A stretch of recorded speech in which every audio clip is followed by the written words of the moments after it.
الحمد لله وحده والصلاة والسلام على من لا نبي بعده وعلى آله وصحبه ومن والاه أما بعد فقد قال الله سبحانه وتعالى في محكم التنزيل يا أيها الذين آمنوا كتب عليكم الصيام كما كتب على الذين من قبلكم لعلكم تتقون وقال سبحانه وتعالى بسم الله الرحمن الرحيم والعصر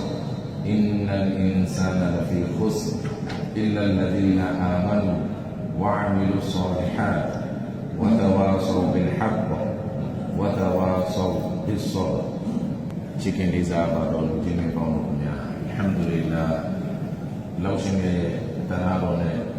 launching a Jesus Bimu Pound, General Dimino Aloha. I know him at that, Nabu Kalumeade, Lamia Ramzane, Sobi Meade, launching a General to Jesus Bishapa Kiba. Mesuru General Alum Tishi Vidapede, Lamia Ramzan Yaula Bisoe, General. သူ့ရဲ့အစဉ်အလာအတိုင်းပဲတရားဟောပြောပွဲတွေရှိတယ်။အဲဒီဟောနေပြောနေတဲ့စကားတွေလည်းနှစ်စဉ်လို့အလ်ဟမ်ဒူလ illah နားထောင်ရင်နဲ့ကိုစီနားရည်တွေလည်းဝနေပါအလ်ဟမ်ဒူလ illah အဲ့တော့ဆရာတော်များမှာတရားဟောပါလို့ပြောရင်လည်းပြောစရာစကားအကုန်လုံးနေပါဘာကြောင့်လဲဆိုတော့နေ့တိုင်းလို့အမြဲတမ်းဟောရင်ပြောရင်လည်းဒီဟာတွေပဲထပ်တယ်တခါလေဆိုရင်ဆရာတွေကအားလုံးတိုင်းနဲ့နားသလားတော့အောင်လို့ရတယ်။ဘယံကတူနေတဲ့ပုံစံနဲ့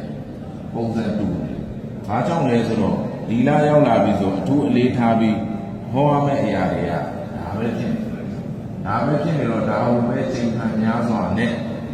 ဟောပြောပေးနေတယ်။ပညာရှင်တွေက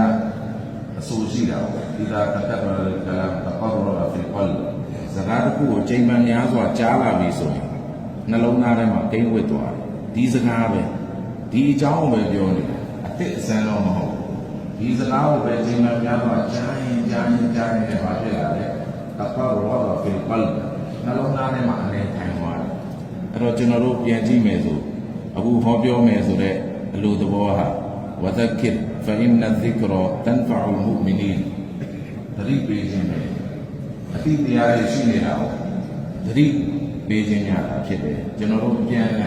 တဦးနဲ့တဦးသတိပေးမယ်ဆိုရင်တဦးနဲ့တဦးမှာအကျိုးတွေ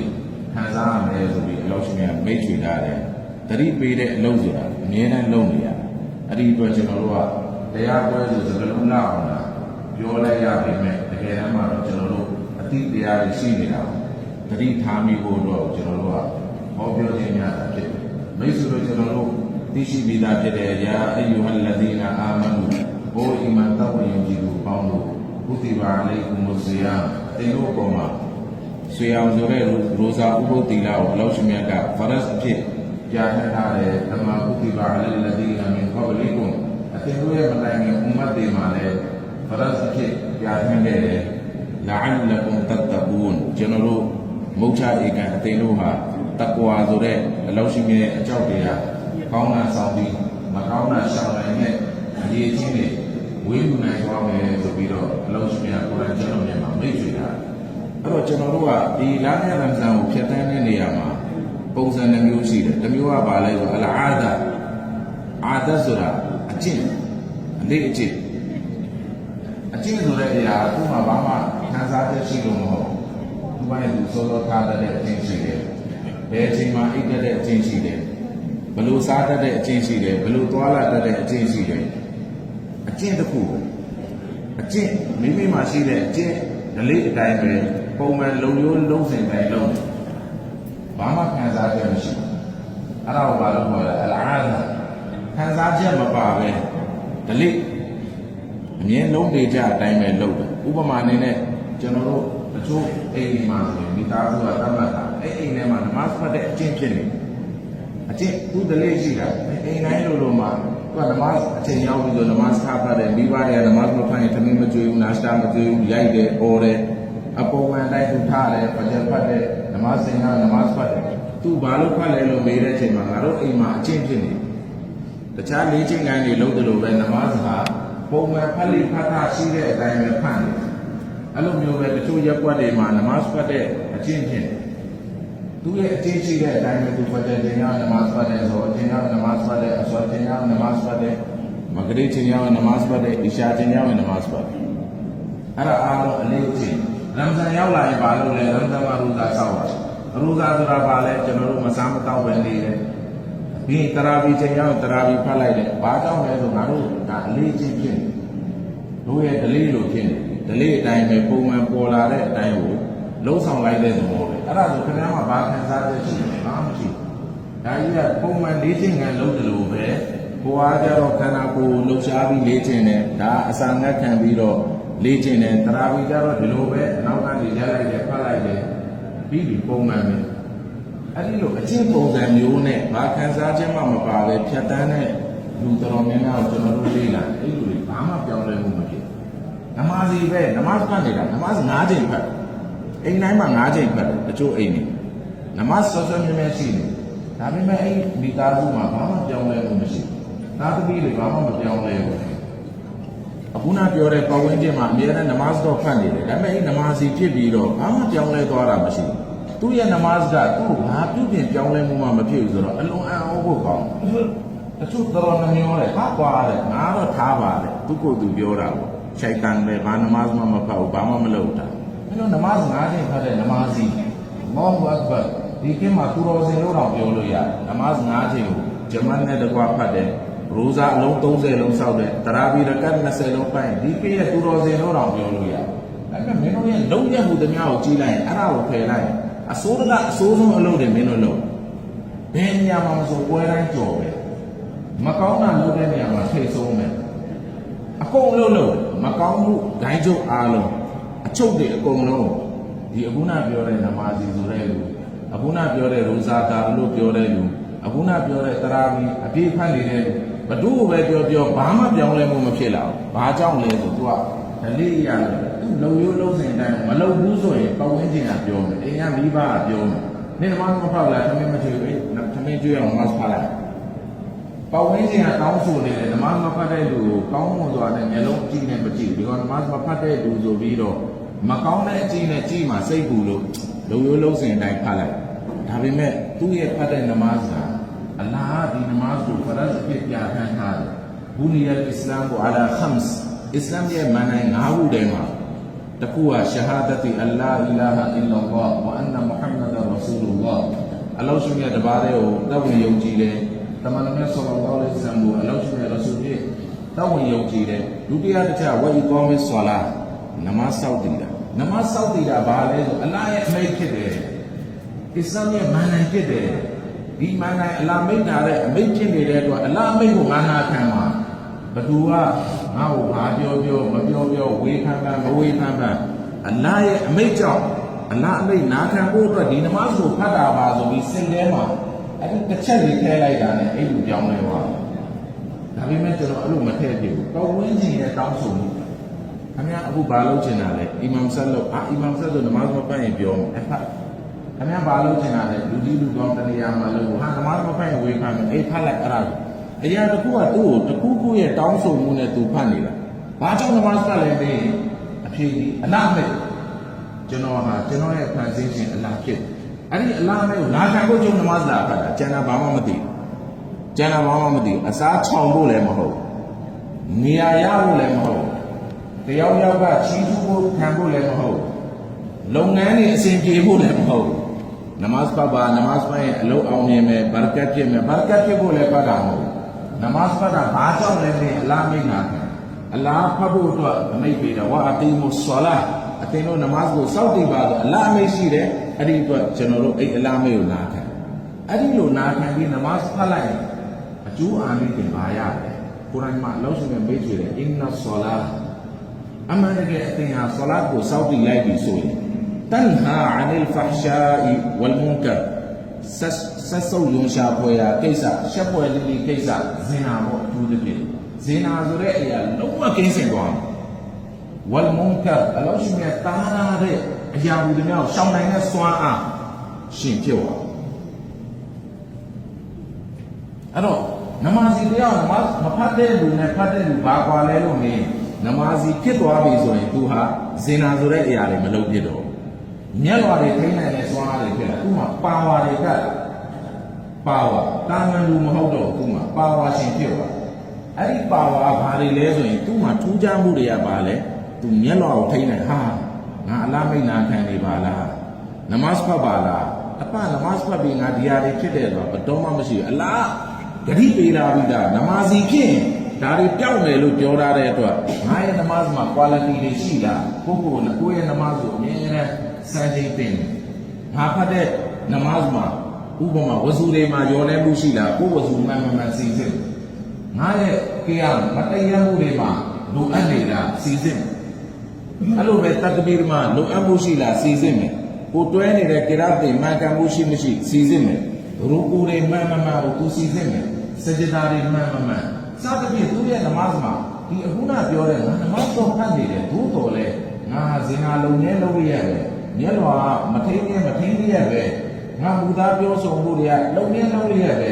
ငါမကောင်းမှုတွေထဲမှာရှိနေရပဲဆိုရင်ကိုနမတ်ကိုကစီစစ်တော့ဟာငါနမတ်ရဲ့ quality လုံးနေလို့ဖြစ်ဘယ်နည်းနဲ့မှမဖြစ်နိုင်ဘူးနမတ်ဖတ်လိုက်လို့ဒါတွေရှောင်နိုင်အခုကတခုတကောက်ကဒါလည်းနမတ်ဇေဖတ်ပြီးတော့လုံးချင်တဲ့အလုပ်တွေကိုမြင်ရင်ရှင်းငါကျူးလို့မိနေတာဒီတခုခုတော့ရှိမယ်ဆိုတော့ကျွန်တော်ပြန်ဆန်းစစ်ရအဲ့ဒီအချိန်မှာကျွန်တော်သိသွားပြီ။အော်ကျွန်တော်ကိုမတန်းလို့ရေချိုးတဲ့အချိန်မှာဖြစ်တယ်လို့ချိုးပြီးတော့ရေချိုးတာမပိုင်လို့လား။ဒါဆိုကျွန်တော်စီစစ်တော့ကိုအစားအနေစစီစစ်။သို့မဟုတ်ကျွန်တော်လုပ်တဲ့ဝဇူဟာခန္ဓာကိုယ်တတ်မှတ်ထားတဲ့အစိတ်ပိုင်းတွေမဆိုပဲဖြစ်တယ်လို့ဝဇူလုပ်လိုက်တာ။ဟာဒါဆိုဝဇူမမှန်ရင်သူနမဇေမမှန်။ဝဇူအခုနရေချိုးတာမမှန်ရင်သွားပြီသူ့ရဲ့အကုန်လုံးတဲ့အမလ်တွေအလွဲတွေဖြစ်အဲ့တော့ဝဇူမှန်မှဒီနမတ်မှန်ဆိုဝဇူမှန်ကိုစီစစ်တော့ဒီလိုပဲလားမျက်နှာကိုဒီလေးနဲ့ဒီလိုဖုတ်သုံးချက်လောက်ပုတ်လိုက်အဲ့လိုလားလုံးလုံးတတ်မှတ်ထားတဲ့အစိမ့်ပိုင်းအကုန်ဆိုလားလက်ဆေးပြီလို့ပြောရင်ဒီလောက်ပဲလားသို့မဟုတ်တရောင်စိတ်ထိရောက်လာသူစီစစ်တော့အရာအားလုံးခြေထောက်ဆေးလိုက်ဆိုဒီလိုပဲပိုက်အောက်တယ်ခြေထောက်လေးပြစ်ဖဲလိုက်အနောက်ဆိုမဆိုတတ်မှတ်ထားတဲ့အစိမ့်ပိုင်းတွေဆိုမဆိုသူစီစစ်တော့ဘာဖြစ်လို့လဲဆိုတော့လုပ်ငန်းတစ်ခုမှာသူ့ရဲ့အကျိုးရလဒ်တွေမဖြစ်ပေါ်လာဘူးဆိုအဲ့ဒါကိုပြန်စီစစ်အောင်ဘာကြောင့်ဒီစီးပွားရေးလုပ်တဲ့အခါမှာအောင်မြင်မှုမဖြစ်တာဒီကျိုးပန်းမှုမှာအောင်မြင်မှုမဖြစ်တာလဲဆိုတော့အခုလက်ဟာမှုတွေဖြစ်တယ်အဲ့လက်ဟာမှုကိုပြန်စီစစ်အဲ့ဒီအချိန်မှာကျွန်တော်တွေ့သွားပြီဟာကျွန်တော်ရဲ့ဝဇူတွေမှာလိုနေလားဟာဟုတ်ပြီဒါဆိုရင်ကျွန်တော်သိသွားပြီဝဇူမှာလိုအပ်တာတွေကျွန်တော်ဖြည့်စွက်ထပ်ပြီးစံချိန်တင်အောင်လုပ်မယ်လိုနေသေးတယ်အဲ့ဒါဆိုပါလေကျွန်တော်ခုနပြောတဲ့ဒီရက်ဒီစူးချက်တွေမှန်လားဒီဝချက်မှန်လားအလားအကွက်ဖြစ်လားအလားကျေနဲ့လက်တဖို့ဖတ်တာကုရ်အာန်ကျမ်းတော်မြတ်မှာအလောရှိမြတ်မိတ်ချွေတဲ့အင်နာဆလာတီအမှန်တကယ်ကျွန်တော်စောင့်တည်တဲ့ဆလာဝါရုစုကီအဲ့ဒလီအတီကျွန်တော်ရဲ့ကုရ်ဘာန်ဝမဟယာယကျွန်တော်ရဲ့ရှင်တန်ခြင်းဝမမာတီကျွန်တော်ရဲ့တေဆုံးပွယ်လွန်ခြင်းလ illah ရဘ်ဘီလ်အာလမင်စကြဝဠာအားလုံးကိုမွေးမြူဖန်ဆင်းတော်မူသောအလောရှိမြတ်တော်ပဲဖြစ်အလားအတွက်ပြည့်ပြီလားကျွန်တော်ဖတ်တဲ့နမတ်ကအလံကျေနဲ့လက်သက်ဖို့ဖြစ်ပြီလားဝဲသိမ်းသွားဒါမှမလို့ဘာဖြစ်လို့လဲအလ္လာဟ်ဂရိပေးတဲ့အကျိုးအာနိသင်ကျွန်တော်ရအဲ့တော့ကျွန်တော်နေရက်တွေကိုကျွန်တော်ပြန်ဆန်းစစ်ပြီးနောက်ပိုင်းမှာကျွန်တော်အခုနလိုမျိုးနမတ်အတွက်ဝင်လာပြီးဆိုအီမမ်ဆက်က အီမမ်နဲ့ဖတ်တယ်ဆိုအီမမ်ကရူကူရောက်သွားပြီကျွန်တော်ပြေးပြီးလာတဲ့အချိန်မှာရူကူမိတယ်ဆိုပြီးဝင်လိုက်တယ်ဒါပေမဲ့အီမမ်ကမတည့်ရလိုက်တကယ်တော့ကျွန်တော်ရူကူမမီဝါဘူးဒါပေမဲ့ကျွန်တော်မိတရားအောင်ပေါ့အသေးအံပြေးလာပြီးတော့တခါတည်းတကယ်ဟိုရကတ်လွတ်သွားမှာအတတ်ထွက်အောင်ကြောက်အရင်နမတ်ကိုအလေးထားတယ်လို့တန်ဖိုးထားတယ်လို့အကြီးကျယ်တော့တယ်နဲ့ဒုံပြေးလာဘုံအားခါတယ်ဟိုအကြီးကျယ်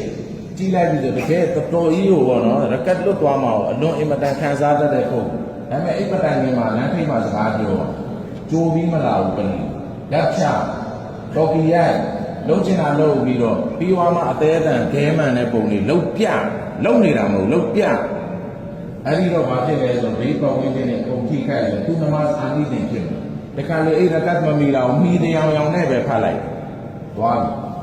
နမတ်ကိုမပိုင်တော့အင်နာဆလာတန်ဟာအန်လ်ဖာရှာဝလ်မုန်ကာအလ္လာဟ်ကပေးမဲ့အာနိသင်တွေရမရအဲ့ဒီတော့ကိုကစနေတကြနဲ့ဣဒါအတိုင်တုမ်အီလာဆလာဖာအလိုင်ကွမ်ဘစ်ဆကီနာနမတ်တော့ဝင်ရောက်ပြီဆိုရင် အတင်းတော့အေးချမ်းတည်ငြိမ်စွာနဲ့ဝင်ရောက်လွတ်သွားရင်အဲ့ဒီကတ်ကိုပြန်ဖြေလိုက်လောနဲ့အလင်းစလိုပုံစံမျိုးနဲ့မဝင်ကန်ဖာအလီကွမ်ဘစ်စကီနာအေးချမ်းတည်ငြိမ်စွာနဲ့ဝင်ဘလို့မိတ်လေတမန်တော်ကအဲ့တိုင်းမိတ်ဆိုကျွန်တော်အမလုပ်တဲ့အချိန်မှာကျွန်တော်ကြမ်းနေပဲကျွန်တော်လုပ်တယ်အပနာကြမ်းဘယ်သူမှမပြောနဲ့အလားအမိတ်မလိုချင်ဘူးနဗီအမိတ်မလိုချင်ဘူးငါရဲ့တီးတဲ့ကျင့်စဉ်ရှိဒါငါလိုင်းတယ်ငါကြမ်းအပနာကြမ်းတယ်တီးတဲ့ငါထုတ်တာငါတို့ငါဝုန်းလိုက်လာမယ်တော်ရဲပြချမယ်တုံတိုင်းအဲ့ဒါငါ feeling ပဲငါကြံမင်းတို့လိုက်ချင်လိုက်ကိုစီအပနာချမ်းတွေကင်နာတော့ဘာဖြစ်လဲဒုက္ခတွေရောက်လမ်းမှမရတော့အဲ့တော့ကိုယ်ကတတိထားမယ်နဗီရဲ့ညွှန်ကြားမှုတွေဘယ်လိုရှိလဲအဲ့ဒီညွှန်ကြားတဲ့အတိုင်းလုပ်ပြီးဆိုအလ်ဟမ်ဒူလ illah ကျွန်တော်အကျိုးအာနိသင်တွေခံစားရတယ်တစ်ခုတိုင်းမှာဘယ်တော့မှအလဟတ်အချင်းကြီးမတွေ့ဘူးကျွန်တော်ရဲ့ပင်ပန်းမှုတွေကျွန်တော်ဒုက္ခခံမှုတွေတော့မှအလဟတ်မတွေ့အဲ့ဒီတော့ကျွန်တော်ဝင်လာတဲ့အချိန်မှာအေးချမ်းတည်ငြိမ်စွာနဲ့ဝဇူလုံးမယ်အေးချမ်းစွာနဲ့နမတ်တွေဝင်လာမယ်လွတ်သွားတဲ့ရကတ်ရှိမယ်ဆိုရင်အဲ့ဒါကိုလည်းအေးချမ်းတည်ငြိမ်စွာနဲ့ဖြစ်စားတစ်ဖြစ်ဟုတ်ပြီကျွန်တော်ဟာနမတ်တွေမှာရှိနေတဲ့အချိန်မှာအာယုံနေလူတရားနမတ်ဖတ်ပြီးဆိုလူရဲ့ခန္ဓာကိုယ်ရဲ့အစိတ်ပိုင်းတွေရှိတယ်အုံနောက်တွေရှိအချိန်လုံးလူတရားအခုကိုမလေးကိုထိုင်တယ်အခုကျွန်တော်လူကြီးမင်းတို့ပြပြန်အခုဘယံတစ်ခါနေနားတော့ဘယံကိုလည်းကြားနေရတယ်အုံနောက်မှာလည်းခလင်ယူဖို့တို့ဖဲသီးဝယ်ဖို့တို့အိမ်ကမိမမာလည်းတဲ့ဟာလေခလေးတွေမာလာတယ်လေအုံနောက်ကအော်တိုရောက်ဒါဆိုဘယံမကြားဘူးလားလို့ဘယံလည်းကြားတယ်အကုန်ကြားတယ်တစ်ဖက်ကအုံနောက်ကလည်းအလုံးလုံးတယ်ဒီနေ့ဝါပြေးနေလမ်းကျဲသွားမလားအာသာလမ်းမှာသွားဝင်မလားဘယ်မှာဝင်မလဲဘယ်နိုင်ဆိုကုန်လဲဟာအဲ့ဆိုခင်ဗျားနားမထောင်နေဘူးလားနားထောင်တာပေါ့ဘယံလည်းကြားနေရတယ်တစ်ဖက်အုံနောက်ကလည်းအလုံးလုံးအဲ့ဒါလူရဲ့ဖွဲ့စည်းပုံကအဲ့လိုပုံဖြစ်အဲ့တော့ဘလို့ပုံကုစားလဲ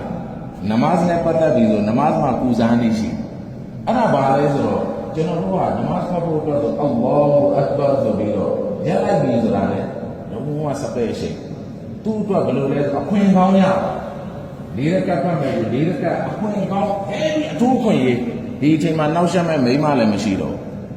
ဘတူမှဘာမှဘတူမှကိုယ်လာပြီးတော့ဒုက္ခပေးမဲ့လူမရှိတော့အေးချမ်းတည်ငြိမ်သွားတယ်အဲ့ဒါဘာလဲမိမဖုံးဆက်ပြီးဆိုလည်းငါနမတ်တယ်မှာပဲတငယ်ချင်းကခေါ်ပြီးဆိုလည်းငါနမတ်ဆန်တယ်ကိုယ့်ရဲ့ပိုင်ရှင်တထေးကခေါ်လည်းငါနမတ်တယ်မှာလို့ပြောလိုက်ပြီဆိုရင်ဘယ်သူမှဒီဟာနဲ့ပတ်သက်ပြီးစောရကမတတ်အေးအခုလိုနမတ်တယ်အခွင့်ထူးရတဲ့အချိန်မှာခေါင်းအေးနဲ့မိမလည်းဒုက္ခမပေးဘူးဘယ်သူမှလည်းပတ်ဝန်းကျင်ဒုက္ခမပေးတဲ့အချိန်မှာဇိန်နဲ့ငါစရင်ထိုင်သွားလို့ရ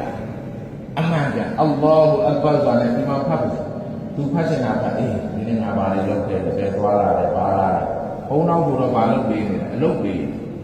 စိန်အင်းတွေတွတ်တယ်ကိုလှုပ်ချင်တာတွေလှုပ်တယ်ဘာလှုပ်တယ်ဒီမှာကိုလို့ပြန်ကြားလိုက်ကြားတယ်တစ်ခါဝတ်သူဟာတွဲလဲကြားနေတယ်စူရာတွေတွဲနေလဲကြားနေတယ်နားကြားနေတယ်အခုဘယံကိုကြားနေတစ်ခါအုံနောက်ကလည်းအလုံးလုံး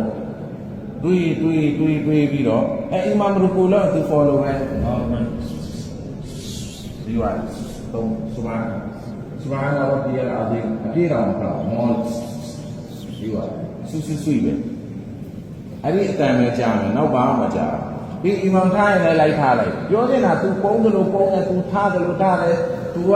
ပြောင်းဝဲဦးချလိုက်တဲ့အချိန်မှာစဉ်းစားချင်လိုက်ချပေါ်လို့လိုက်လို့လိုက်ဘာမှ तू နမတ်နဲ့ပတ်သက်ပြီးတော့ဒီကုရ်အာန်ကျမ်းတော်နဲ့အာယတ်တွေဒီမှာဖတ်နေတယ်အလ္လာဟူအက်ဘာအလ္လာဟ်ရှင်မြတ်ကအကြီးမားဆုံးအရှင်ဖြစ်တယ်ခံစားချက်ဟဲ့အလ္လာဟူဘာမှသူ့မှာအလ္လာဟူအက်ဘာတလုံးရဲ့တန်ကြီးဘာမှမရှိဘူးအလ္လာဟူအက်ဘာအလ္လာဟ်ရှင်မြတ်အကြီးကျယ်ဆုံးဖြစ်တဲ့အရာအားလုံးကအကြီးဆုံးမဟုတ်အသေးဆုံးဆိုတာကိုသိနေတာအလ္လာဟ်ကြီးမားတော်မူသောအရှင်ဖြစ်တယ်ဆိုတာကိုဖန်ဆင်းရှင်နဲ့ပတ်သက်ပြီးအက်ဘာလို့ပြောလိုက်အဲ့ဒီနောက်မှာငါဟာအလ္လာဟ်အမိတ်နာခံဖို့အလ္လာဟ်ရှိတော်မှာရောက်နေတယ်ဆိုတဲ့အတွေးကိုစဉ်းစားပြီးတော့အလ္လာဟ်ဘက်ကိုအာရုံပြုနေတာအခုနအတွေးပေါ်တွေဝင်လာပြီးဆိုရင်ချက်ချင်းချိုးရဘာနမတ်သေးပါရှိတယ်အာယုံကဘယ်တဲ့ဆိုင်လဲအခုနပြောတဲ့ကိရာတ်ဖတ်နေအဲ့ဒီကိရာတ်တွေကိုအာယုံပြုနေဒီအာယတ်တော်တွေရဲ့စကားလုံးတွေကျွန်တော်လက်ရှိမှာကြားနေတယ်လို့အဲ့ဆူရာဖတ်နေတဲ့ဆူရာဘောက်အာယုံပြုအဲ့ဒီမှာတချို့ကြိုးစားပြီးတော့တဖြည်းဖြည်းနဲ့အလ်ဟမ်ဒူလ illah ကိုယ်တိုင်ရဲ့အဓိပ္ပာယ်တွေကိုလေ့လာသိမှုစည်းပူးရင်းနဲ့အဲ့တစင်ဖြစ်လာတဲ့လူတွေကိုအဲ့ဒီမှာအလ္လာဟ်ဘာမိတ်နေအာမန်လူဒေကြတော့အီမန်ရှင် kafaru kafir jannah tu ka bau nan jahannamဆိုတာငရဲပုံနဲ့ကိုယ့်ရဲ့နှလုံးသားကိုသိတာလေးတွေအာရဘတ်ကိုမလုပ်နဲ့အာယုံပြုတ်ပြီးတော့အာယုံကိုဒီဘက်ကိုရအောင်ထဲပြီးတော့သွားမယ်ရူကူလုံးနေပြီလားဆုဘဟာနရဘ်ဘီအလ်အာဇီမ်အလောရှင်မြတ်ဟာကြီးမားတော်မူသောအရှင်ဖြစ်တယ်တန်ကြစင်ကြယ်တော်မူသောအရှင်ဖြစ်တယ်ဒါတွေကိုအာယုံပြုတ်ပြီးတော့အနာဘတ်ကိုအပြည့်အဝအာယုံစိုက်ပြီးတော့အပြင်ကဝင်လာတဲ့အရာတွေရောက်ဖြောက်ဟုတ်ငါအခုနမတ်တဲမှာရှိတယ်တခုခုဝင်လာငါနမတ်တဲမှာရှိတယ်တခုခုဝင်လာငါနမတ်တဲမှာရှိနေတယ်ဆိုတော့ပြန်ထိန်းချုပ်ရအဲ့လိုထိန်းချုပ်ပြီးတော့ဖတ်လာပြီဆိုတစ်ဖြည်းဖြည်းနဲ့ကျွန်တော်နမတ်က quality ရှိတဲ့နမတ်ဖြစ်လာဘယ်အီမမ်ဆက်ဖြစ်နေပါစေဘယ်ဆရာပဲဖြစ်နမတ်တင်နေလို့နောက်ဘက်ကိုအာယုံမရဘူးဆိုတာမရှိသူ့ရဲ့ဖွဲ့စည်းပုံကရောက်အုံနောက်ကအလုံးလုံးအဲ့လုံးနေတဲ့အုံနောက်ကိုဘုရားဗျာဟောနေတာပြန်ပြီးထိန်းချုပ်ရငါကားမောင်းနေတာကားမောင်းနေတဲ့အတွေးတွေဝင်နေအဲ့အတွေးကိုပြန်ထိန်းချုပ်ရတယ်ငါဘူးကားမောင်းနေတဲ့ထဲမှာရှိနေတာကိုပြန်ထည့်ရဒီထဲကိုပြန်စိတ်ကိုထည့်ရငါနမတ်ထဲမှာရှိနေတာဆိုတဲ့အတိကိုပြန်ထည့်လိုက်ပြီဆိုအလ်ဟမ်ဒူလ illah ဘာဖြစ်လာလဲဆိုကိုယ့်ရဲ့အလ္လာဟ်ရှိတော်မောင်းမှာရောက်ပြီးအလ္လာဟ်အတွက်ဖတ်တဲ့နမတ်မှာဘယ်သူအတွက်မှရှယ်ရမှာပါတော့တခြားစဉ်းစားမှုတွေအားလုံးထိုးချပြီးတော့အလ္လာဟ်အတွက်ပဲဆိုပြီးအာရုံပြုပြီးတော့ဖတ်လာပြီဆိုအင်ရှာအလ္လာဟ်တအာလာဖြည်းဖြည်းနဲ့ကျွန်တော်တို့ရဲ့နမတ်ကအတောက်ဝင်တဲ့နမတ်ဖြစ်လာအဲ့ဒီအတွက်ကျွန်တော်ခုနကလူကြီးမင်းတို့ပြောပြရတယ်အရှိမဒီနေ့လုံရိုးလုံးစင်ရလုံနေလို့တို့လည်းလိုက်လောက်တာဆိုတဲ့ပုံစံမျိုးလုံမယ်ဆိုရင်ကျွန်တော်ကဘာမှပြောင်းလဲမှာမဟုတ်နမတ်တော့အလောက်ဖတ်မှုတယ်နည်းနည်းတော့မဟုတ်တရာဘီမှာဆိုလဲကတ်ပေါင်း20ဖတ်တယ်အီရှာဖတ်တယ်ဘာဂျာဖတ်တယ်ဇော်အများကြီးနမတ်တွေကျွန်တော်တို့တီးဆောက်ပြီးတော့ဘာဖြစ်လို့မပြောင်းလဲလာလဲဒါဆိုအလုံးစုံနဲ့ပေးထားတဲ့ဂရိယာလွဲနေလို့လားမဟုတ်ပါဘူးကျွန်တော်ရာယူပုံရာယူနည်းတွေလွဲနေ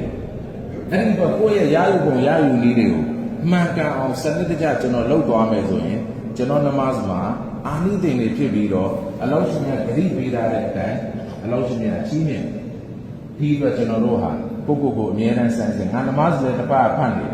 တစ်ပတ်ဒါတွေလုပ်နေတယ်ဆိုဘယ်ဒီနဲ့မှမဖြစ်နိုင်ဒီလုံးရက်တွေကနမတ်စီမဟုတ်တဲ့လူတွေပဲလုပ်အဲ့တော့ငါဘာလိုနေလဲဆိုတာကိုတဦးချင်းပြန်ဆန်းစစ်ပြီးတော့ကြိုးစားသွားမယ်ဆိုရင်ကျွန်တော်နမတ်က quality ဖြစ်လာနမစီဆိုတာဒါဟုတ်ပေါ်တယ်ဒီလုပ်တွေပထမလုပ်တယ်အခုမလုပ်တော့ဘူးဆိုတော့အစစ်မျိုးဖြစ်အောင်ကျွန်တော်နမကို quality ဖြစ်အောင်ကျွန်တော်ကြိုးစားတိုးတိတူစွာပဲကျွန်တော်တို့အခုလမ်းမြတ်ရံစံရောက်လာလုံရိုးလုံးစင်တိုင်းရိုးစားထားနေတာပုံမှန်တော့ဒီရံစံရောက်လာပြီးရိုးစားမထားရင်ဘယ်မှာအိမ်မှာလည်းထမင်းမချက်ဆိုင်နေသွားတော့လည်းဆိုင်မှာကောင်းစားဖို့တောက်ဖို့မလွယ်ဘူးဈေးမှာသွားပြီးတော့ရိုးစားမထားပဲနေရင်ပတ်ဝန်းကျင်ကအကုန်လုံးပြုံးမယ်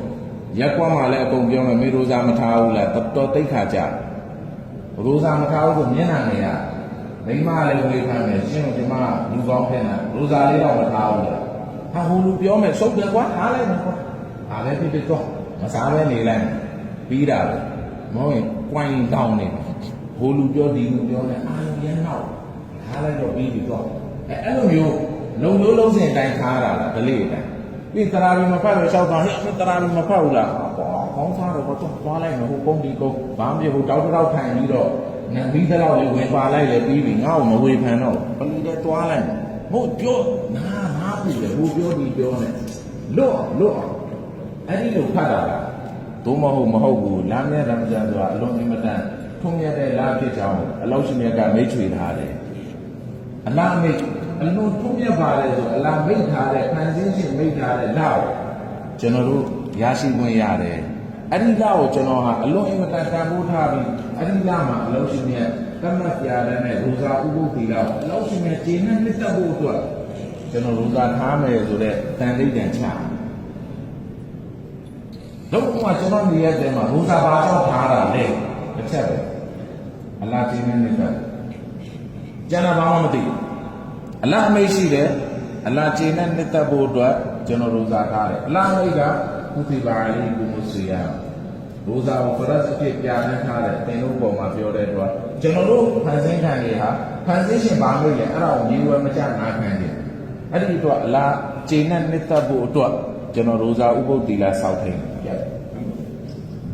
အဲ့ဒါဆိုရင်ပါလေ ကျွန်တော်ရဲ့ rosa မှာ quality တွေဖြစ်လာ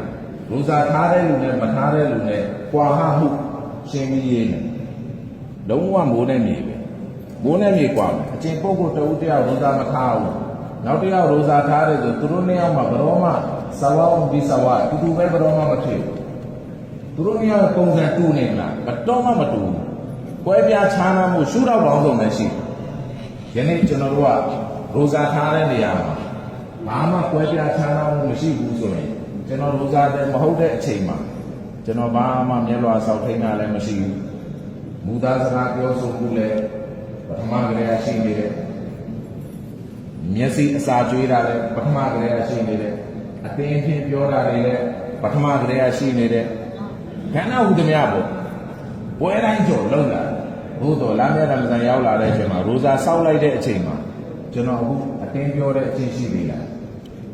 ပြောနေတော့လားအခု rosa နဲ့အသင်ပြောနေတော့လားလိန်တဲ့စကားတွေပြောနေလားလိန်ငယ်မှုဖြစ်စေမဲ့လုံးရတဲ့မှာကျွန်တော်ပါဝင်နေလားကိုစဉ်းစားတယ်မာရှာလာငါလုံးဝတည်းလိန်ဖို့ငါလုံးတဲ့အချိန်မှာငါ rosa နဲ့ဆိုရင်ငါ့ကို rosa အချက်ပြလိန် rosa နဲ့တော့ဥပမာကျွန်တော်တို့ကားတစ်ပိုင်မှာကျွန်တော်တစ်ချိန်လုံးကားနဲ့ပဲပြောဒီနားမှာကျွန်တော်ချင်းမိတ်ဆွေတွေအားလုံးကားအလုပ်တွေပဲလုပ်တော့တစ်ချိန်လုံးတကူဆိုကားเจ้าမပါမနေဘူးကားကိုမောင်းလာတာပဲမီးပွိုင်းတော့မီးပွိုင်းနေနေတယ်နော်ဆိုတန်းကျက်သွားတယ်နီတော့မဖြတ်တော့ဝါတော့အချိန်လျှော့စိတ်မှထွက်တယ်ပြောကိုလိန်ရင်စိတ်ပေါက်ပြီးလိန်တော့မယ်အချိန်မှာငါ rosa နဲ့အဲ့ rosa ကိုသတိပေးနေလားပေးလားအချက်ပြဘာမပြဘူးဆိုအိမ်မှာကျွန်တော်တို့အချက်ပြမိကန်ဒီကောင်ဖိတက်ရင်လည်းမပြဘူးကားဟဲ့လားဓာတ်စီကုန်လည်းမပြဘူးအင်ဂျင်မာရှိလည်းမပြဘာမပြဘူးအဲ့မိုင်းလေးခွက်လာခေါ်တယ်အဲ့မှာအချက်တွေဘာမှမပြဘူးဆိုသေးပြီးအဲ့ကောင်အန်ဒီရဲ့အကြီးဆုံးပဲမမြန်သွားပြင်တော့မပြင်ဘူးဆိုရေမရှိတာတို့ဟဲ့လားအင်ဂျင်ဝိုင်းမရှိတာတို့အထူးကားတွေအစင်းလေးဆိုလေမရှိရင်မှပြအဲ့ပြတဲ့ system ခလောက်ပြတ်နေပြီဆိုသူဘာမှမထူတော့သူ့အတွက် dangerous ပဲအန်ဒီရဲ့အရန်ကြီးတယ်အမြန်သွားပြင်တော့အချက်ပြမှဘာဖြစ်လဲသိတယ်သူ့ rosa သူ့အချက်ပြနေမိ rosa နဲ့နော်ဟုတ်တယ် rosa နဲ့ဆိုတော့ကိုငါစင်ကြင်ရမှာပို့ပြီးထိမ့်သိမ်းရမယ့်အရာရှိတယ်အစာငတ်ခံရုံမှတပါကျွန်တော်ဒီတိုင်းပဲစားခြင်းတောက်ခြင်းမေတုံဒီဝဲပြုခြင်းမလုပ်ဘူးဆိုပြီးဒီအချက်၃ချက်ကိုတိုင်းနေလိုပဲနေလိုက်တယ်ပေါ်ပြက်လာမဟုတ်ဘူးဒီ rosa ငါ့ကိုသတိပေးနေပါကြည့်ရင်ငါလမ်းလျှောက်နေရင်အရှိမတဲ့တဲ့ကြည့်ကောင်းတဲ့အရာဖြစ်တယ် rosa နဲ့စိတ်ကိုရအောင်ချိုးတယ်အလ်ဟမ်ဒူလ illah ဒါသူ့ rosa အချက်ပြအာနိသင်ဖြစ်တယ်မဆိုးအောင်မြင်နေလင်ကျင်တဲ့စကားပြောတော့ပဲငါ rosa နဲ့သူလိန်နိုင်လို့မလို့ rosa သူ့လားထိန်းမဆိုးအောင်မြင်နေ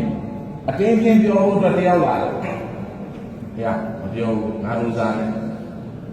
သူဘယ်ရာသူ့ rosa သူ့အချက်ပြနေပြီအလ်ဟမ်ဒူလ illah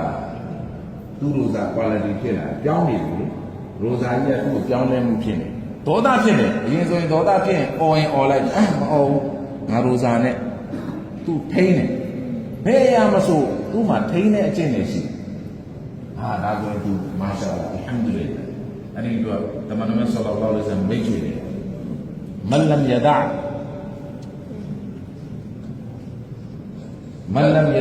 ကောလဇူရီဝလအမလီဘီအကျင့်ပုဂ္ဂိုလ်ဟာကောလဇူရလို့ခေါ်တဲ့မူသားပြောဆိုမှုဝလအမလီဘီမူသားဖြစ်စေတဲ့လုပ်ရကိုတည်းများကိုစွန့်လွတ်မှုမရှိဘူးဆိုရင်တဲ့ဖလိုင်ဆလလာရဲ့ဟာဂျာအလ္လာဟ်ကသူ့ကိုမလိုတော့အဲ့ဒီစားတယ်အလ္လာဟ်မလိုခြင်းဟာဂျတ်မရှိတော့အလ္လာဟ်လုံးဝမလိုလားဘူးအဲ့လိုလူသားသူဟာဖီအန်ယဒအጧအာမဟူဝရှရာဘာသူရဲ့စားခြင်းတောက်ခြင်းကိုပဲသူလွတ်လိုက်တာသူရဲ့စားခြင်းတောက်ခြင်းကိုပဲလွတ်ရုံတပါးကျန်တာဘာမှမလွတ်တဲ့လူကိုငါအဲ့လိုစားတယ်ငါအလိုမရှိအလ္လာဟ်အလိုမရှိဘူးအဲ့တော့ဘုသူကုသိုလ်ပေးမှာလေကျွန်တော်တို့ rosa ရဲ့ကုသိုလ်တွေတို့ဂျန်နတ်ပေးမှာတို့အရာအလုံးဖန်ဆင်းရှင်ပေးမှာဖန်ဆင်းရှင်ကပြောတဲ့ဒီပုံစံဆိုငါအလိုမရှိဘူးလို့ပြောလိုက်ရင်ကျွန်တော်လုပ်ချင်တဲ့အတိုင်းလုပ်လို့ရမှာမရဘူးဖန်ဆင်းရှင်လိုချင်တဲ့အတိုင်းပဲလုပ်ရအောင်ကိုယ်စိတ်ကူးတွေနဲ့ကိုဘာမှလုပ်လို့မရဘူးစာမှုပွဲမှာမေးတာတခုကိုဖြေနေတာဖြေမယ်ဘယ်လို့မှမအောင်ပြောတဲ့အတိုင်းပဲလုပ်ရဒီပုံစံဖြေဒီလိုဖြေမြန်မာစာဖြေလို့အင်္ဂလိပ်ရေးဖြေတယ်အင်္ဂလိပ်စာဖြေဆိုတင်ချာတော့ပြီးဖြေမယ်ငါလုံးချင်တာလုံးမယ်ဒါလဲစာမှုပွဲပဲဒါလဲစာထဲမှာပါတာပဲကိုယ်တွေးခေါ်တွေရှောက်လို့မရဘူး ဥပဒေတိုင်းပဲနေရဥပဒေဘာပြောလဲအဲ့ဒီဥပဒေရဲ့လမ်းစဉ်အတိုင်းပဲလိုက်နာအဲ့တော့အလောက်ရှင်များမိတ်ဆွေနေတဲ့တမန်တော်ရဲ့နှုတ်ရှာနေတဲ့အဆင့်ပြောဆိုတိုင်းနေတယ်အဲ့ဒါပါလေငါအလားဟာအခုနပြောတဲ့စားခြင်းတောက်ခြင်းကိုလွတ်ယုံမှတပါကျန်တာဘာမှမရှောင်တဲ့လူစားဘူးအလားအလုံးမရှိဘူးဆိုရင်ကျွန်တော်သဘောပေါက်လို့လေကျွန်တော်စားခြင်းတောက်ခြင်းဘာမှမလုပ်ဒါပေမဲ့တစ်ဖက်ကနေကျွန်တော်ကအစာငတ်ခံတဲ့ရေလည်းမတောက်ဘူးအိမ်အောင်ရှင်ဆိုရင်မျိုးသမီးနဲ့မဆက်ဆံပဲနေတယ်ပြီးသွားအဲ့ဒါဆိုငါရိုးစားတယ်ပဲနမစကြောင်းပြီးဆိုတမယုတ်ကြသွားလိုက်မယ်ပုံပွားလိုက်မယ်ပြီးရိုးစားတယ်ကောင်းတဲ့ဇိုးဘုရားပြောဆိုမှုတွေရှောင်လာပုဂ္ဂိုလ်များငါလိန်နေတော့ပဲနှုတ်ရရိုးစားမရှိအဲ့ဒီလိန်နေတော့မဲဆိုရင်သူ့ရိုးစားဘာမှအာနိသင်မဖြစ်တော့အလကားပဲဝိချေတိုင်းကြီးရိုးစားပဲအလကားမှာဘာမှရှင်းရှင်းနေနားအောင်တော့လိန်နေမှုပြည့်စုံတဲ့အလုပ်တွေလုပ်နေလားကိုတော့မစကားနေမလိန်လို့လမ်းညွန်ပေးတာသူကလက်ညှိုးနဲ့ပြတယ်ညဟိုမှာပွင့်ရှိတယ်သွားလိုက်မင်းကလမ်းပြပေးတာငါရိုးစားနဲ့ဆိုတော့ငါမလိန်တော့မင်းညွန်ပေးတာကတပွင့်ရှိတယ်သွားရိုက်တယ်ဘောပြီးရိုက်တယ်ဝညွန်နဲ့လုံးတယ်လုံးနေတော့လားလုံးနေတော့ဆိုရင်သူ့ရဲ့ရိုးစားပြီးအထာမမြောက်ပြန်ဟုတ်ပြီအခုရိုးစားနဲ့လည်းရှိနေတယ်လူပြိုတွေဆိုရင်ငါတို့ကတော့အိမ်တော်ရှင်မဟုတ်ဘူးဆိုပြီးတော့ဟလာမိမိရဲ့ပေါင်နှလုံးကြားအရာကိုထိမ့်မဲ့နဲ့ထုတ်ချင်တာတွေထုတ်တယ်အဲ့ဒါဆိုသူ့ရိုးစားပိုင်လားမပိုင်ဘူးရိုးစားပြတ်သွားတယ်ငါတို့ကတော့အိမ်တော်ရှင်မဟုတ်ဘူးဆိုပြီးတော့ကိုယ့်ရဲ့အဆက်တစားကိုသွားပြီးအလုံးလုံးလို့မရဟာဟုတ်ပြီစဉ်းစားလိုက်အလားတားတာဆက်ဆံတာကိုပဲတားတာဆက်ဆံတာကိုပဲတားတာအဲ့တော့ငါလုံးဝလုံးတဲ့လို့တော့မလုံးတော့ဒါပေမဲ့ဘာလဲဆိုငါမောင်းတင်မယ်တနေ့လုံးမောင်းတင်တဲ့အလုပ်တော့လုံးတာမတားအောင်လေငါတို့မလုံးဖို့ပဲပြောတာအဲ့တော့ငါရိုးစားတစ်ပတ်စောင့်နေရင်းနဲ့ငါနည်းနည်းလေးအားပြည့်အောင်ဖြည့်တာဒါမှညကြအလားခလောက်ပြောတဲ့အချိန်မှာစိတ်လို့ကိုယ်လို့လုံးလို့ရဖို့အတွက်တခါတည်းမျက်စိအစာကျွေးမယ်ဆိုပြီးတော့ဖုန်းနဲ့တော့ဖုန်းမှာအချိန်ဖြုံးဖို့ဆိုဖုန်းနဲ့နေတော့ပထမလားလေးထပ်ပို့နေတယ်အားနေတော့ဘာလို့ရမယ်မသိလို့တဲ့ဟုတ်ဟင်းနေမယ်ညဉ့်ညမ်းတဲ့အရာတွေကြည့်တယ်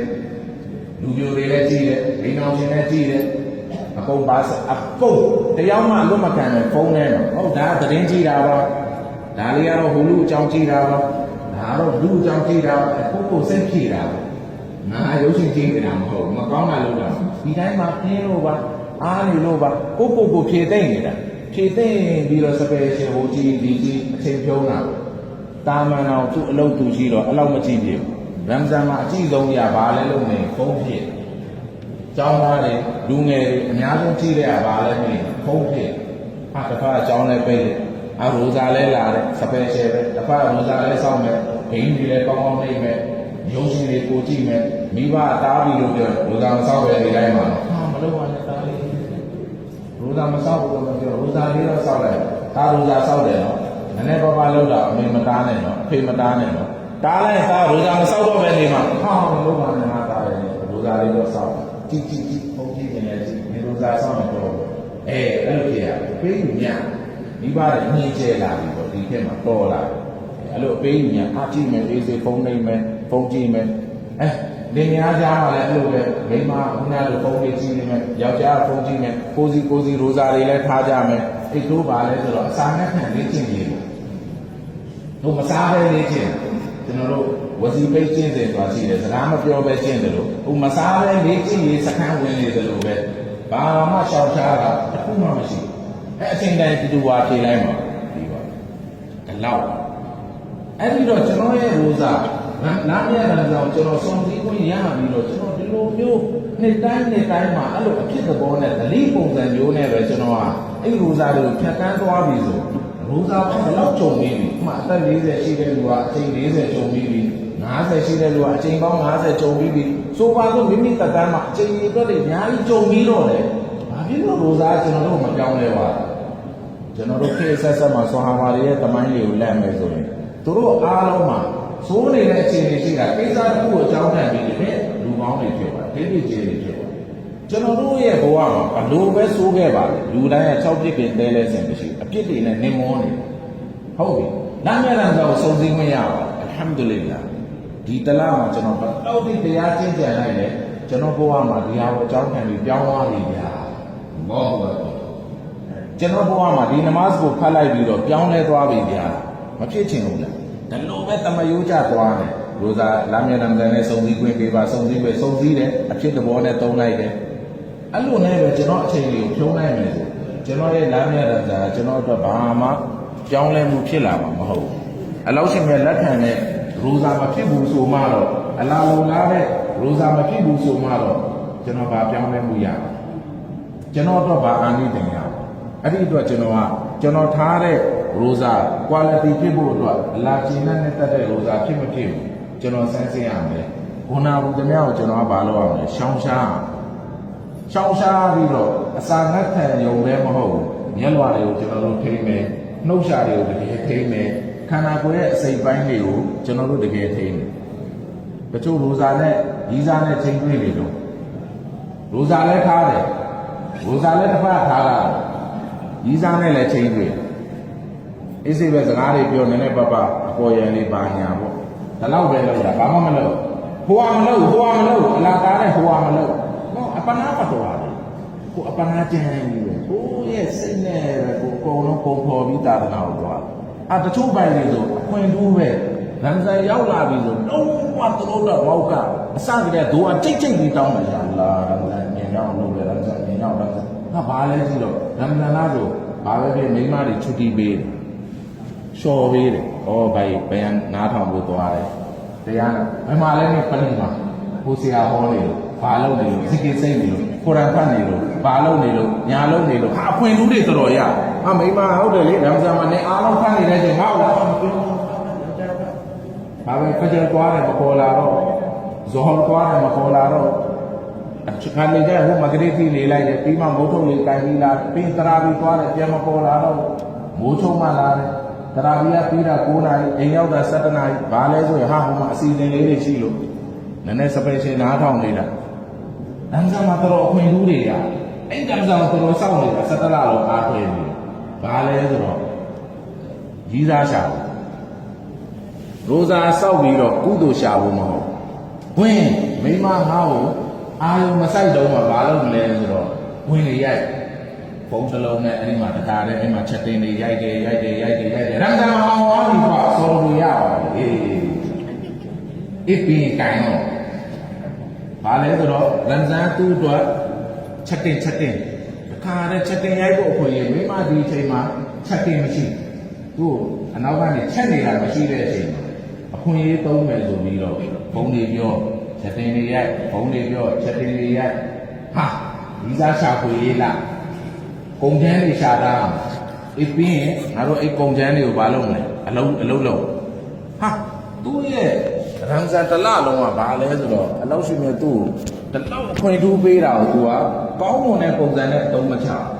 ဘာလုပ်လဲဆိုတော့ဒီအခွင့်အရေးကိုမှန်ကန်စွာနဲ့အသုံးမချပဲနဲ့မဟုတ်တာလုပ်ရင်လည်းအချိန်ကုန်သွားတယ်အလ္လာဟူအက္ဘတ်ဘယ်လောက်ကြောက်ဖို့ကောင်းလဲငါဟာအုံတော့ဉာဏ်ရှင်ဖြစ်တယ်ကိုပြောတယ်ငါဟာဉာဏ်ရှင်အဲ့တော့တစ်ဖက်ကနေရိုဇာလာထားတာအဲ့မဲ့ငါဘယ်လောက်ဆုံးရှုံးမှုတွေဖြစ်လဲကိုမေးတာငါဘယ်လောက်ဆုံးရှုံးသွားလဲရိုဇာထားတဲ့အတွက်ငါမကြည့်နဲ့ဘယ်လောက်နေရရမလဲအများကြီးငါလုပ်ချင်တာတွေမလုပ်ရအောင်အဲ့တော့တလားမှာပုံချမ်းစုတာလဲအေးစိတ်ပုံချမ်းစုတာလိုက်ဒိတ်တွေပေးတာလိုက်ဟုတ်လားရိုဇာပြီးပေးတာနဲ့လမ်းမြင်ပြီဆိုတာနဲ့ဘဒုတရက်နောက်ဘက်မှာဘဒုသုံးလို့တစ်ပတ်မှာ3ယောက်4ယောက်5ယောက်အတိုးချပြီးကြိုချိတ်တာတငယ်ချင်းတွေကပုံဝင်တာတငယ်ချင်းတို့ဒီနေ့အယောင်ငါဥပုပ်လာမင်းတိတ်ပြောတာလဲလမ်းမြင်ပြီဆိုတာနဲ့လာခဲ့မယ်ပြောလိုက်တန်းပြောတာလေပြီးလာလိုက်လာတန်းလာမယ်သူတို့ပြောတာငါလာမယ်ပြောသူတို့ငါ့ကိုညှောနေမှငါသိတာပေါ့ငါတို့ဥပုပ်လာလို့ရှင်းပြတာလိုက်လောလောဆယ်ဥပုပ်ဆောက်လိုက်မယ်ပြီးသွားမှအတိုးချမယ်ကွာအတိုးချပြီးလာမယ်ပို့ပြီးပေါက်စုလဲပေးမယ်တစ်ခါနဲ့ပြောတာတကယ်ချင်းပဲဟိုကောင်းလဲလမ်းပြောတာဟိုငါတို့ပို့အားပေးမယ်ပလင်းပို့မော့ပေးမယ်အခုတော့ငါတို့ရိုဇာလာမဟုတ်လို့သူတို့လည်းပြောပေးတာမင်းတို့ကြည့်ချက်ထိန်းတာလေငါတို့ပုံချမ်းတွေစုတာစနစ်တကျစုထားဗာလဲအပီမှာအဲ့ပုံချမ်းတွေအားလုံးကျွန်တော်တို့ဖြိုးမယ်ဆိုပြီးတော့အမော့ဟောကျွန်တော်တို့ဘယ်လောက်ကြောက်ဖို့ကောင်းနေလဲဆိုတော့ အလောရှိမဲ့ကျွန်တော်တို့အားလုံးပြပြဝထိမ့်သိမ့်ပေးတဲ့နာတော့မူပါစေရမ်ဇန်မှာပူလုံးလုပ်ပြီးတော့မကောင်းတာတွေကိုကျွန်တော်တို့လုပ်နေမယ်ဆိုရင်အလားဘယ်လောက်စိတ်ဆိုးမလဲအလောရှိမဲ့ဘယ်လောက်ကျွန်တော်တို့စိတ်ဆိုးမလဲအဲ့ဒီအတွက်ကျွန်တော်တို့ကလုံးဝအဲ့ဒီ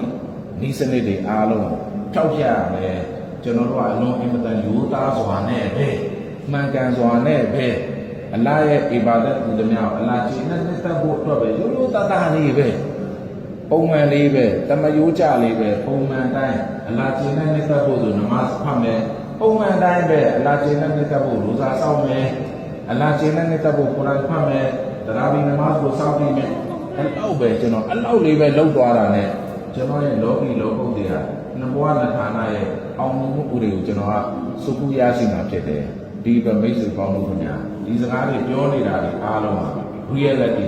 လက်ရှိညမောက်ခေတ်ကာလမှာကျွန်တော်တို့လူကြီးမင်းတို့အားလုံးဟာဒီကြုံကြိုက်နေတဲ့အရာတွေမှာဒီလိုစုံစည်းမှုတွေဖြစ်နေတဲ့အတွက်ကျွန်တော်တို့ကဒါတွေကိုကျွန်တော်ပြောဆိုသူနားထောင်သူတွေအားလုံးဟာလက်တွေ့ကြကြအမှန်ကျင့်သုံးနိုင်ဖို့အတွက်ဒီစကားတွေကိုပြောခြင်းဖြစ်တယ်မိသူမိဝါမှပုတ်ခတ်ဝေဖန်ဝေခံဒီလိုဆန္ဒလုံးဝမရှိကျွန်တော်တို့ကကျွန်တော်တို့တူးချင်း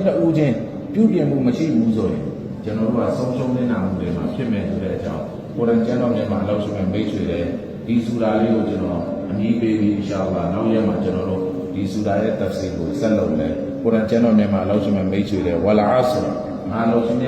ဖြစ်ကာလကိုတိုင်တယ်ပြီးတော့ကျင်းဆိုတော်မူတယ်ခေတ်ကာလဆိုကျွန်တော်တို့အချိန်ပေါ့တက်တန်းကျွန်တော်တို့ရဲ့တက်တန်းဆိုတဲ့အရာကိုအလောက်ရှိမြကျင်းဆိုပြီးတော့အလောက်ရှိမြမိတ်ဆွေတွေအင်နလ်အင်ဆာနလဖီခွစအမှန်တကယ်လူသားဟာပျက်စီးဆုံးရှုံးမှုတွေမှာရှိတယ်ကျွန်တော်တို့လူသားဟာပျက်စီးဆုံးရှုံးမှုတွေမှာပဲရှိနေတယ်အစ်လာအချင်းပုဂ္ဂိုလ်မှာလွယ်ဒီအချက်၄ချက်ကိုကိုင်ဆောင်ထားတဲ့လူပဲပျက်စီးဆုံးရှုံးမှုတွေကနေလွတ်မြောက်မယ်ဆိုပြီးတော့အလောက်ရှိမြမိတ်ဆွေတွေအချက်တစ်ချက်ပါလဲအာမန်လူအီမန်တောင်းဝင်ယုံကြည်ရအပြည့်စိတ်မှန်စွာနဲ့အလ္လာဟ်အပေါ်မှာအလ္လာဟ်ရဆူလ်ရဲ့အပေါ်မှာတာသနာရဲ့အပေါ်မှာတင်းပြည့်ကြက်ပြည့်အီမန်တောင်းဝင်ယုံကြည်ရမယ်အဲ့ဒီနောက်မှာဝါအမီလုဆာလီဟာကောင်းမွန်တဲ့အကျင့်သီလတွေအကုန်ဆောင်ရမယ်ကောင်းတာတွေလုပ်တယ်လို့ပြောမကောင်းတာရှောင်တာဟူသမျှလည်းဒါကောင်းတာလုပ်တာကောင်းတာဟူသမျှကိုဆောင်မယ်မကောင်းတာဟူသမျှကိုရှောင်မယ်ဝတဝါဆောဘီလ်ဟက်မိမိကိုယ်တိုင်လည်းအမှန်ပေါ်မှာရပ်တည်မယ်သူတစ်ပါးကိုလည်းအမှန်ဘက်ကိုဖိတ်ခေါ်တယ်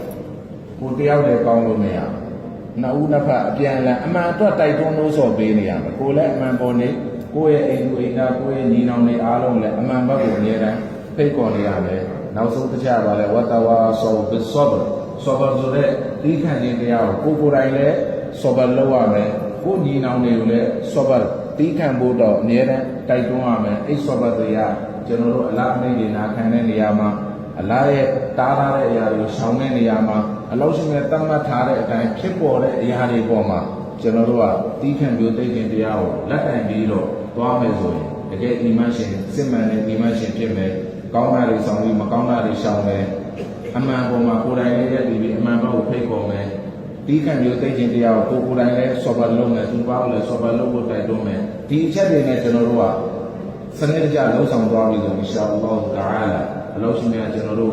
အလ်ခုစဘလို့ခေါ်တဲ့ပျက်စီးမှုကနေကယ်တင်ပြီးတော့အန်နဂျာ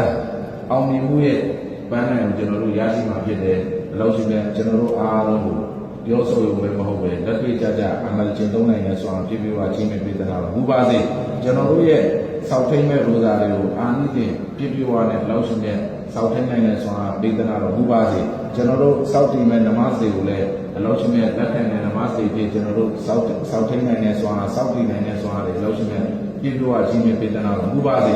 ကျွန်တော်တို့အားလုံးကိုလောက်ရှိတဲ့လောကုတရားနှစ်ဘဝနှစ်ဌာနမှာအောင်မြင်မှုအပြားပဲချင်းနဲ့ပြည်သားတော့ဘူးပါစေမိသားစုဝင်များအားလုံးကိုအလောက်ရှိတဲ့ပြပြဝထိန်းသိမ်းပြည်သားတော့ဘူးပါစေကျမ်းမာရေးမှာအလောက်ရှိတဲ့ဘာကတ်မင်္ဂလာအပြားချင်းနဲ့ပြည်သားတော့ဘူးပါစေရိုဇီအိတ်ခါမှာအလောက်ရှိတဲ့ဘာကတ်မင်္ဂလာအပြားချင်းနဲ့ပြည်သားတော့ဘူးပါစေကျွန်တော်တို့ရဲ့သားသမီးတွေအားလုံးကိုလိမ္မာရေးကြရှိတဲ့သားသမီးများဖြစ်လောက်ရှိတဲ့ပြပြဝလက်ခံပြည်သားတော့ဘူးပါစေကျွန်တော်တို့ရဲ့မျိုးလုံးတွေကိုအေးမြတဲ့ရင်သွေးငယ်များဖြစ်သားသမီးများဖြစ်အလောက်ရှိတဲ့ပြပြဝလက်ခံပြည်သားတော့ဘူးပါစေဒီသားသမီးတွေကိုအကြောင်းခံပြီးအလောက်ရှိတဲ့ကျွန်တော်တို့အားလုံးကိုဂျန်နတ်ကိုဆောင်တဲ့အကြောင်းနဲ့သားသမီးများဖြစ်အလောက်ရှိတဲ့ပြပြဝလက်ခံပြည်သားတော့ဘူးပါစ